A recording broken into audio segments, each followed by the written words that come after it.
Let's keep it going. All right. Yeah. Hey, Twitter world, is yours truly. I'm Dylan. Alex. And you're watching Mix Up the Mind. Hope you guys enjoyed that. It's a reference to another show. Two bears. Love you guys. Yeah, they're great.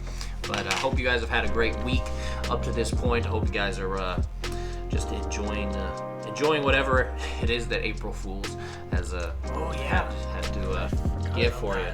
It's one of those holidays that you think about a lot as a kid, but you definitely don't think about as an adult. And then someone will pull something really stupid, and you're like, no, that can't be true. And no, it's not true because it's April Fools, and this person is still 4 years old, and they think this is awesome. They're like 30. They've been fired up about this day their whole year. They've been waiting for April Fools. Man, I remember as a kid, like, oh yes, it's April Fools. What am I gonna do? What am I gonna do?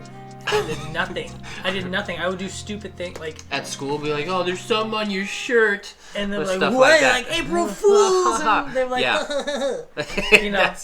And yeah, that was about my magnitude of April Fools as well. I also got like fired up for St. Patrick's Day to pinch people at school. And then as an adult, you're just like, corned beef and cabbage coming up, woohoo! Really like, oh, I can't wait. This is so Tito. Like, that's exactly it. Holidays take a different meaning as an adult. They do. They do because you're like, oh, now I can flex on all my friends and family. They can see my new table I got, the dishes, like see the silverware. This is straight China. Yeah, fine China. It's the best of the best. So, I hope you guys have just been doing well, and I hope you guys enjoyed your April Fool's Day and your St. Patrick's Day. I don't even remember when that was. That was a few weeks ago. Oh, yeah. I hope you enjoy all of your holidays. We didn't even say that. I'll make a bold statement. I hope you enjoy every one of your holidays. Yeah. No matter what it is. We do have Easter coming up. That's true. Woo. That's a holiday that sneaks up on me every year because it's different every year. Yeah, that's odd. It's a strange one. I don't even know what it's got to be some sort of old-timey calendar. That's exactly what it is. Okay. It's always on a Sunday, though. Birth of Jesus. Resurrection. Oh, see, you know more than me. Birth of Jesus is Christmas. Oh, yeah, you're right. Resurrection. About. Okay. Yeah. But he doesn't get resurrected on a different day. That's why I'm like, I don't get it. Only on Sundays. I don't get it. It's got to be based on some old-timey calendar. That's for sure. But, categories. Anywho, I hope you're getting some good Reese's Peanut Butter Cup eggs. Those this guy's fantastic. Favorite. Best ratio. They're the best ratio. Anything the eggs. That's Reese's that isn't the original standard Reese's cup. Any shape. It's fantastic. I don't know why they don't just make shapes permanently. You think you'd be able to just buy it? I'm sure you could buy it. You know what? I'm surprised they don't have like a Reese's World. Like Vegas. M&M World, Coca-Cola World. There's Hershey World in Hershey, Pennsylvania, I believe. There's got to be a Reese's World. Interesting. Maybe. Best Reese's that I found, surprisingly enough, that I like, the Take 5. Okay, those I like. If I'm gonna do a Reese's one, I like the Fast Break. Just like if I'm going to a mini mart and buying a candy bar. What's in the Fast Break? It's like a thicker, denser peanut butter. But it's got like nougat in it. Oh, it's bar shaped. Oh, it kills you faster. Yeah, you know? Exactly. You just seize up after you eat it. Okay, so topics. You get stronger through it. Topics that we'll cover this week at least, or on this episode. UFC 260. We're gonna review it. We're gonna go back over what our predictions were, and then what happened, right? And then we're going to go over Fight Night for not this weekend, but next weekend. Mm-hmm. We're going to review Falcon and the Winter Soldier, okay, Episode 2 review, and then Episode 3 prediction. And then we have our category of, mixing up the mind, things we learned, things that were interesting, things that blew our mind. Yeah, I'm doing we'll talk about that later. We'll talk about that first. Okay. So I'm specifically every day I'm thinking of, okay, what did I learn new? 1 second. Welcome to episode 5. It's a little late. Episode 5. You're in it now. Now you're committed. So where every day I'm trying to think of what's something I learned, something that kind of blew my mind. What started this was last week. I was having a conversation with Alex, and then my wife was sitting there as well. We were just having a conversation, and we were talking about pregnancy and birth, because my wife was pregnant, and yeah, everybody's clapping at the same time right now. I am excited about it, but we were talking about pregnancy, and I had a thought. If you were an astronaut and you were to give birth in space, would your baby be an alien? That's a question that I had. Yeah. Would it be an alien? And if it was conceived in space, what if it was conceived in space and then you gave birth in, like, I don't know, let's say you had to land in, I don't know, you were American as far as nationality, but then you landed in, say, Russia, because that was the nearest landing point. I don't know how astronauts. Wait. So we're not giving birth. They're not giving birth in space. They have to. Let's say a pregnant woman won't be able to survive the G-forces coming back in, though. I don't think, because that would just mess up the baby. I'm assuming. Possibly. So let's assume that okay. she Let's has just to say give birth in you space. give birth in space. Would your baby be an alien? I don't know. I think no country of origin, right? I think your baby's an alien. Unless right, are U.S. spaceships, right, or whatever rocket ship, is that considered a country of origin? Is because that they considered put a flag, territory? Yeah. Yeah, they put a flag down wherever they go, which makes it, I guess, like if you're born at sea, where is your origin? Is it just whatever country the ship departed from? Or is it whatever? That's a question. Ocean? You guys should look it up. Leave it in the comments, please. Yeah, tell us what you think. Tell us what you think. Tell us what you find out. We'd appreciate it. I think it's an alien, though, personally. Ooh, and this led us to going into saying... So then I was like, oh, it'd probably be, pretty easy, right? Yeah. What are the effects that it would have on, could a woman even give birth in space? And if she did, would she have to stay in space so that the baby could get acclimated? Acclimated, yep. To... proper word. Yeah, to the ship. But then when it goes back to Earth, would it have to be acclimated again, just to, with gravity? Mm-hmm. Or would it have to be it couldn't be born in space, because gravity does help a baby form in the womb. And then Dylan goes to say, and then I said, well, it'd probably be easy to give birth because you could probably just stand up and then turn the gravity on and off, on and off, on and off, and kind of force the baby out so the woman wouldn't even have to push. And then I fully believed that wholeheartedly. I was like, that could be a legit possibility. And then my wife just looks at me and says, and her and I lock eyes and we're like, there's no gravity in space. Mm-hmm. I have been bamboozled for 28 years by the Hollywood complex that there is gravity in space. I thought there was spinning space stations, and that's how they created gravity. I thought there was actual gravity in space. And then my wife says, no, we had somebody from NASA talk to our kids on Zoom, and they topped into NASA, and they were in the space station, and they were floating during the conversation. So there is no artificial gravity in space. Nope, not yet. I looked it up. Not yet. The only gravity that they can create blew my mind is when the spaceship is hitting the thrusters or moving, armor. From a force. That's my dog. Sorry about that, everybody. We had dog bark. Yep. But what were we saying? So I looked it up, and the only way that you can have gravity, at least in a spaceship, is when it's moving or a force acted upon it, right? So if it's hitting the thrusters or, whatever. Mm-hmm. So I guess if it's spinning, then I guess you could have gravity, right? Because it would force you towards the back of it, but... I thought there was perpetual spinning in space. There was a space station that spun. No. So I've been deceived. He's been a this Nova whole girl. Time.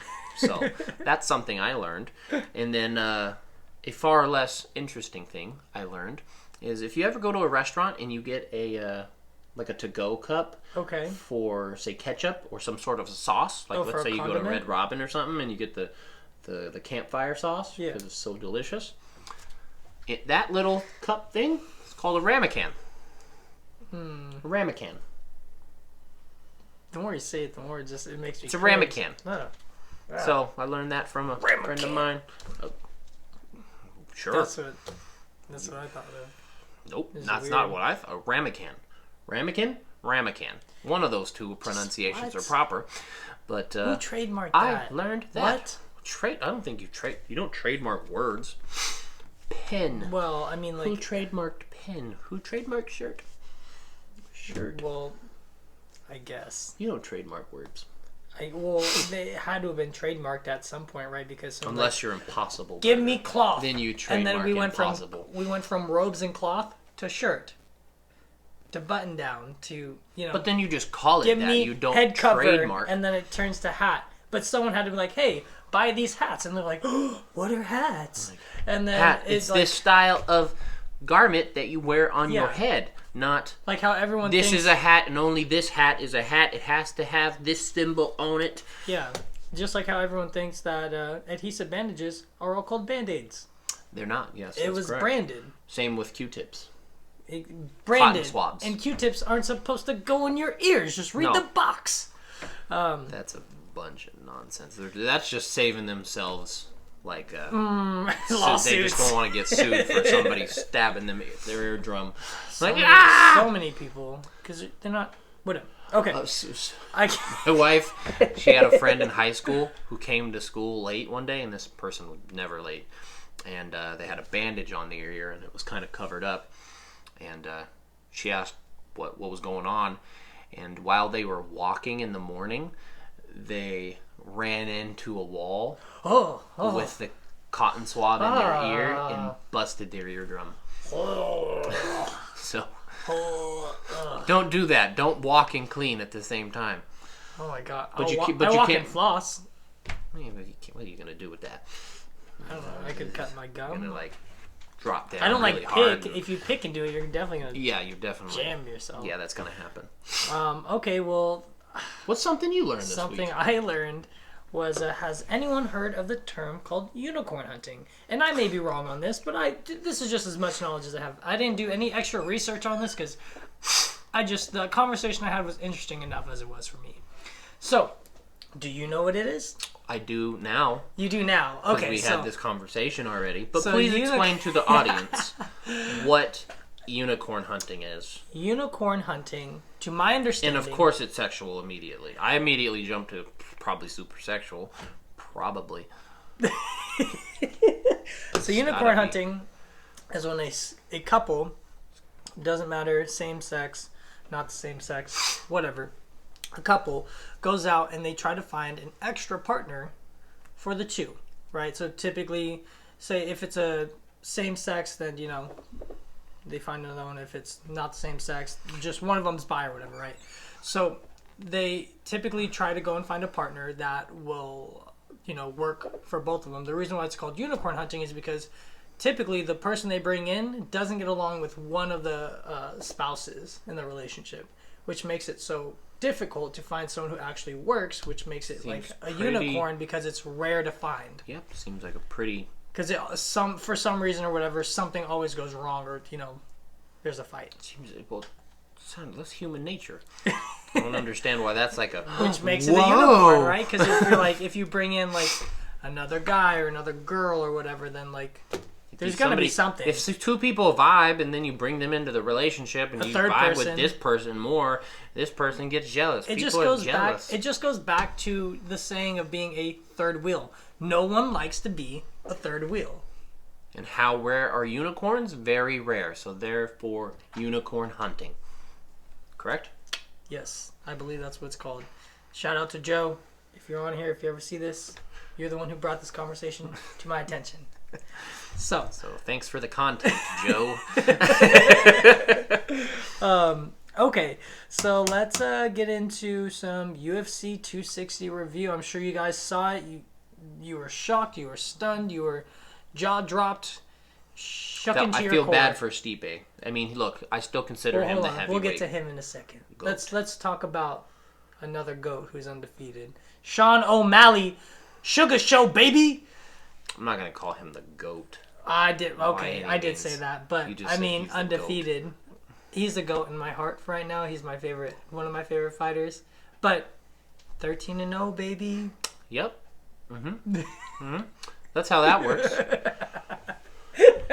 13 And the Patriots, you remember 13-0. that? You remember Sugar that show the season? rainbow. You remember that season that the Patriots won every game coming up to the Super Bowl, and then they lost? That didn't count.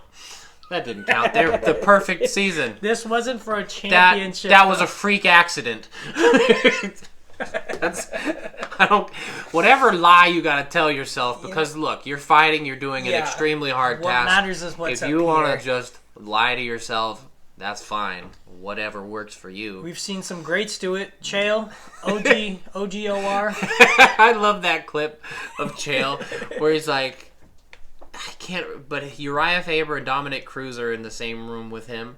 Have you seen this? I think I have. And he says something along the lines of, look, I'd never been in a 5-round fight. when he lost to Anderson Silva, the first and he was winning that entire fight. Look, at the time, I was an Anderson Silva, like, that was my guy. I did not like Chael Sonnen because I didn't like his ego, but he was playing a part. And I was in high school, and I didn't get it. It's hard to tell, yeah. Yeah, I didn't get that he was being the heel. I didn't even care that he was from Westland. I was so Southeast, born and bred. Beat that guy I up. was like, that guy sucks.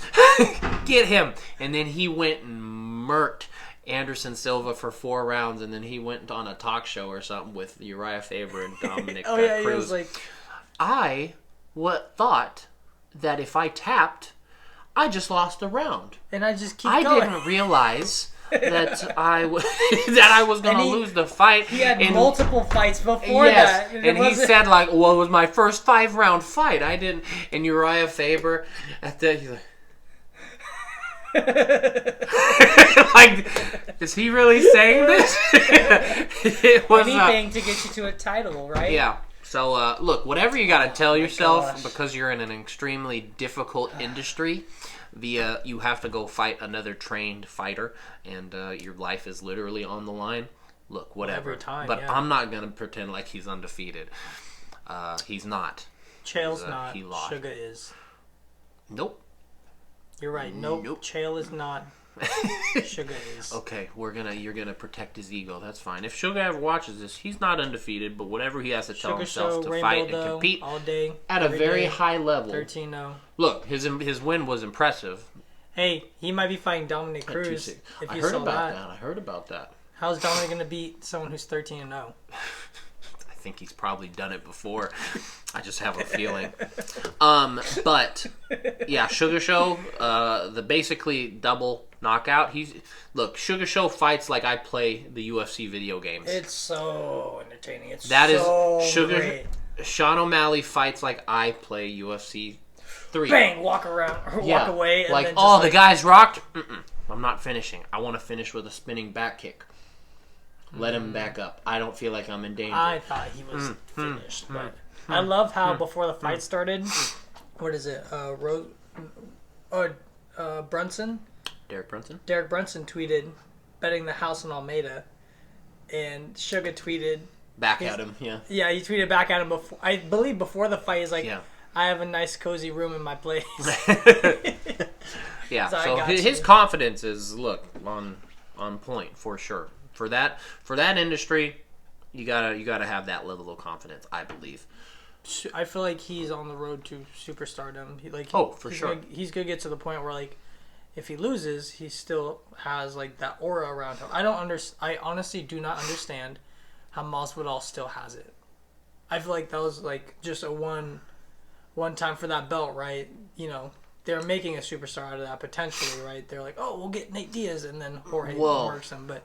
Masvidal, Ben Askren, right, did that for Masvidal. Masvidal's stardom, in my opinion, came from Ben Askren, because it was just such prior to that, and you put Ben Askren on a YouTube like comment or anything, people would check it out. Ben Askren was a draw. Like, people wanted to see Ben Askren, okay. Whether you hated him or loved him. And I'm a wrestler. People wanted to see him. I only knew him just a little bit. I didn't even know he was... Personally, I think it was because of Shav and Joe Rogan. that people were like, we gotta see him. This guy's supposed to be amazing, and he was a big draw until he got murked like Masvidal. that. And people thought he died. Yeah. I thought he died. I've never went been silent like who was watching it with us. I've never been like, oh my god, oh my god. I've never seen a knockout like that, and or how severe it is. So essentially, all of that hype went from Ben to Masvidal. Also, they did Ben dirty because every time they would show like a highlight from Masvidal now, it's always Ben just planking. Oh yeah, on the canvas. Just what it is. Every time. He has a good spirit about it. I have a record. Yeah, right. Shoot, I was about to say So something. Almeida, O'Malley, great fight. Great fight. Wild. So next would be Woodley versus Luke. And I bet You pronounce names like Chael Sonnen. He still says Noons. Amanda Noons. Luke. You just corrected me. Luke, right? I spelled it Luca though. Luke. I bet Luke was gonna beat Woodley, and yeah, that's. I don't remember what I bet. I think I probably said Woodley. Yeah, you're like, oh, he's on a comeback. He's the greatest of all time. And I was like, no, not Ty Loss Woodby. I definitely didn't say he was the greatest of all time. I said he was a champion at one point, and I think this is going to be his time. You know, he came out different than what I expected. He did, and I was like, oh, no. Yeah, I think if he would have kept that up and just blitzed, I think he would have had a shot. Good argument, though, that Luque he trained with two other guys who he trained with the two other guys who beat Woodley last. That's and true. So he has a blueprint to beat up Woodley, but no matter how much you have the blueprint, you still have to have the talent. Yeah. You have to have the reaction time, right? True. So I think Can't he deny generally that. ran Woodley. You think he ran Woodley? He knocked him out. That's not, ran to say you ran somebody. Okay, that's like Ben Askren. Implies okay, fair enough. You worked him for rounds and rounds. Okay, and rounds. okay, yeah. Woodley got the first round. Wait, it didn't even go past the first round, did it? It went to the second round. Woodley got the first round, and then he got slept. Yeah, he did. He just did straight up got. 99. It was crazy because he was they were both standing on their feet, and Woodley was like standing. That was the most wobbly I've seen anybody. He like literally held on the fence. Yeah, and I was like, how are they not stopping this? And then when he got dropped. Yeah. Yeah. So, good fight, interesting fight. It was Should exciting. Woodley retire? No, I don't think so. You don't think so? I'm not gonna say yes to retire. Is he gonna get let go though? Look, I think if chances I were are him, higher of him to get let go than because he has a career in commentating and such. not in rapping. But in commentating, he's got a career. Does he? Not on Fox, I believe. Oh, well, I guess okay. No, commentating, broadcasting. That's what it is. Okay. Broadcasting. And it's just armor. I'd rather have him do that. Yeah. Sorry, my dog's snoring.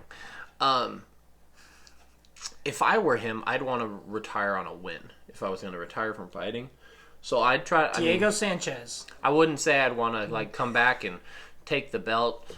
Look, that level of talent up there, it's just different, and it's like you're not the same fighter. And if he tries to go up in weight, he's gonna get hurt.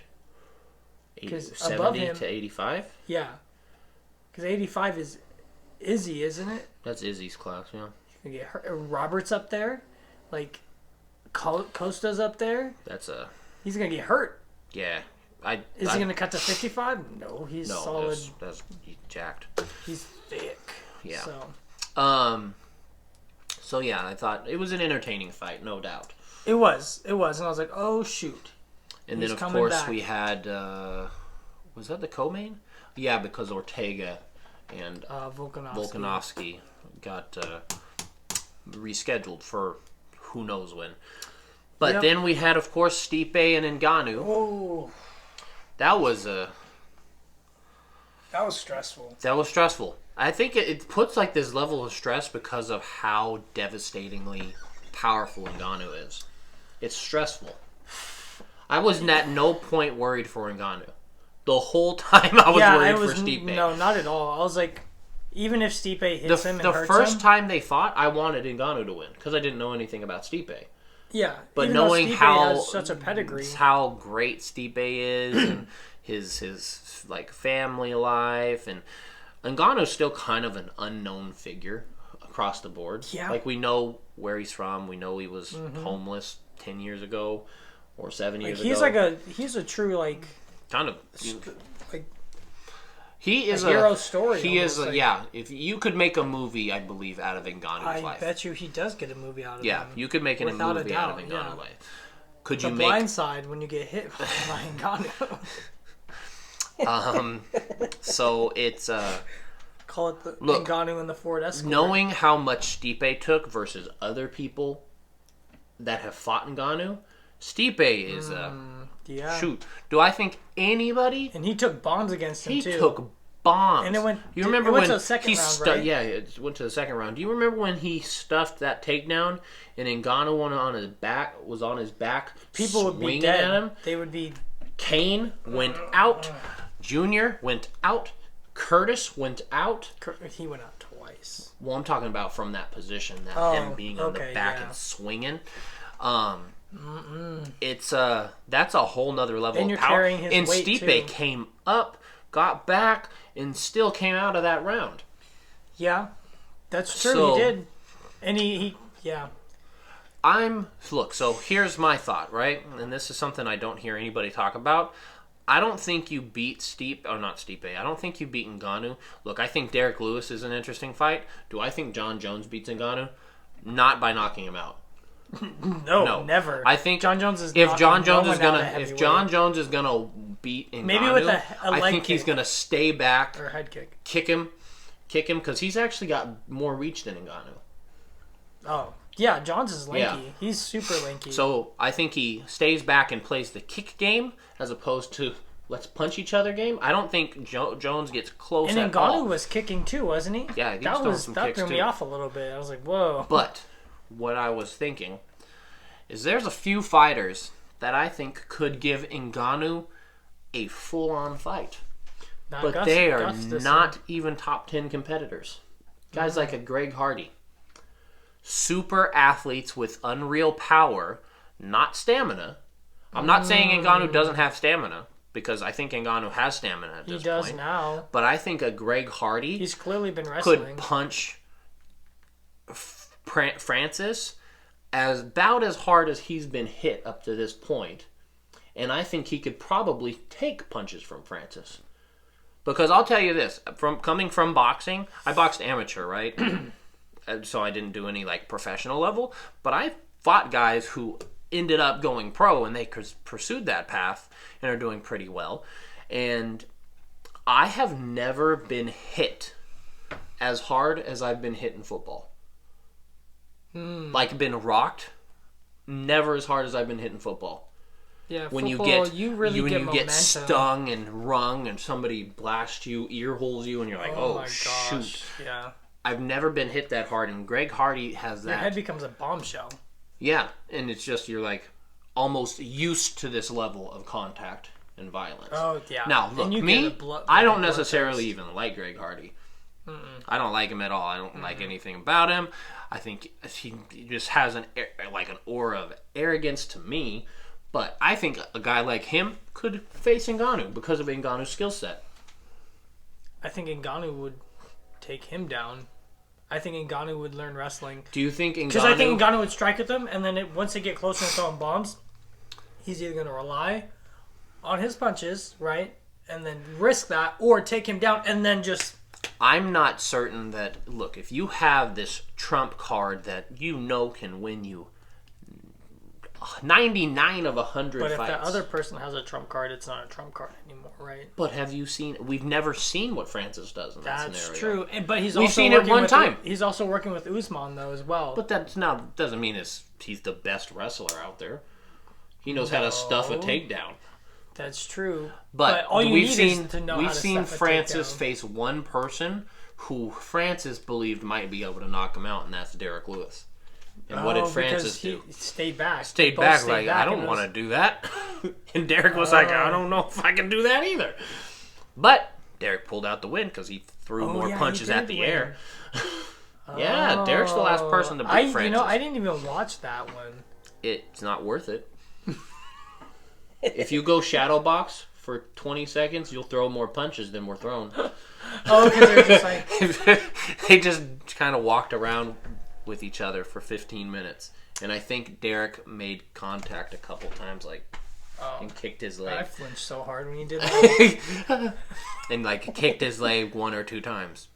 But that's what I'm saying. Even leg kicks. I don't think if you have this skill set that's so massive and you learn how to defend something, I don't think you don't do your skill set because, the other person might be able to hit. No one's been able to mess with you up to this point. Why would you rely on something so different? Yeah, because that's where my form of curiosity comes from.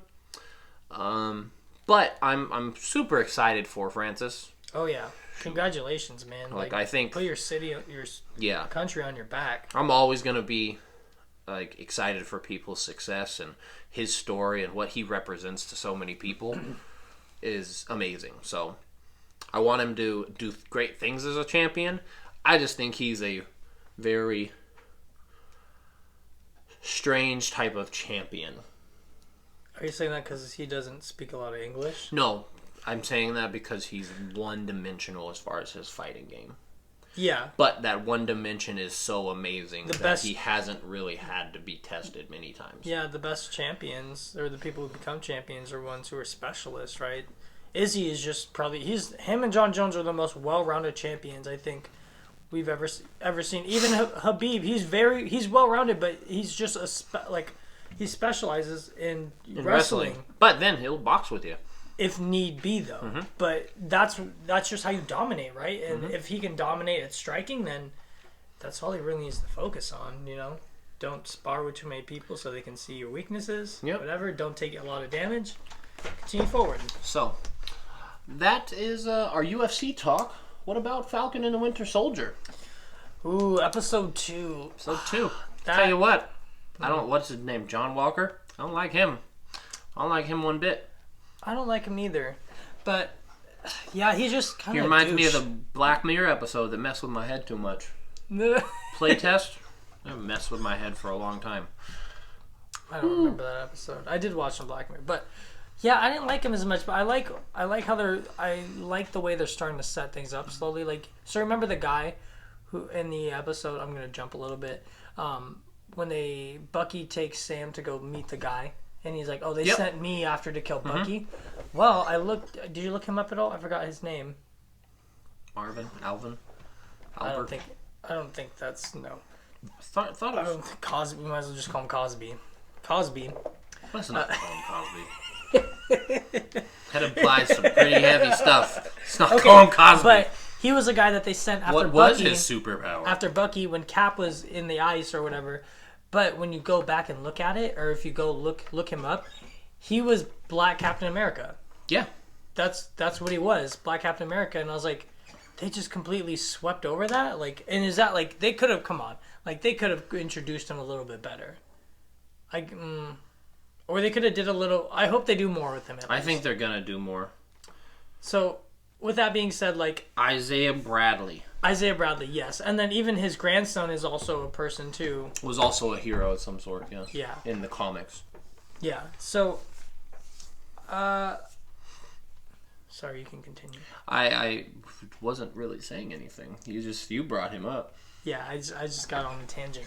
But I don't like the new Cap. We'll see how it goes. No, I don't like him at all. Even what's his Battleship? Is that his Battle Moon, Battlestar, Battle Force, Strike Force. Yeah, I don't like that guy either. But I guess we'll just see.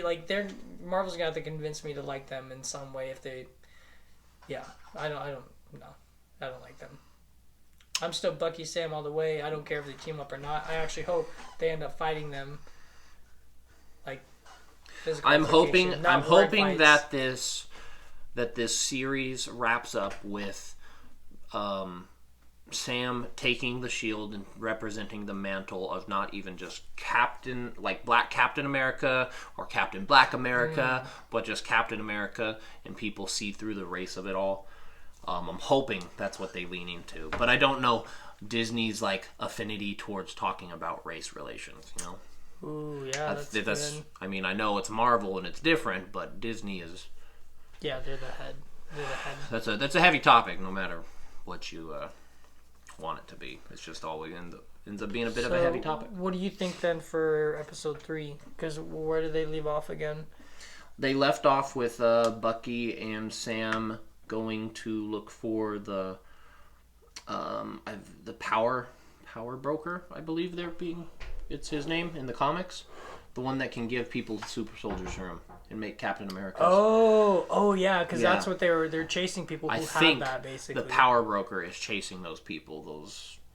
Oh yeah, because he said you took my stuff. Yeah. Yeah. The syndrome from Incredibles. If everyone's super, no one will be. That old motivation. Do you think Sam is going to take the super soldier serum? Yeah. Why wouldn't you? Well, maybe that'd be the best move. Why wouldn't you take the ability to fly and have the super soldier serum? What if it just doesn't make? What if it makes her just bones hollow like birds, so he flies in faster and he's super strong? That'd be a rough. That'd be a rough day. Yeah, I think I hope they wrap it up in the same way. I'm curious. I want them. I love how they reference it's the White Wolf. Yeah. He's like, come on. He's like, no, it's the White Wolf the now. White Wolf. And even from Wakanda. Yeah, and that's what they like brought up because I started watching Infinity Wars again. Like, that's what they go get the White Wolf, and I like that a lot. Versus, Do you like that they do internal references? Yes. Marvel's pretty good. Love that. There's lots of Easter eggs all over the place. All over the places. Eat that up. So, okay. Well, I think that's good for today. Yeah, I think that's it. I hope you guys enjoyed. Like, subscribe, hit that notification bell for when we release more Thanks for content. Tuning in. Thanks for tuning in, and don't forget to mix up your mind and have a great rest of your day, rest of your evening, or whatever it may be for you. But we'll see you soon.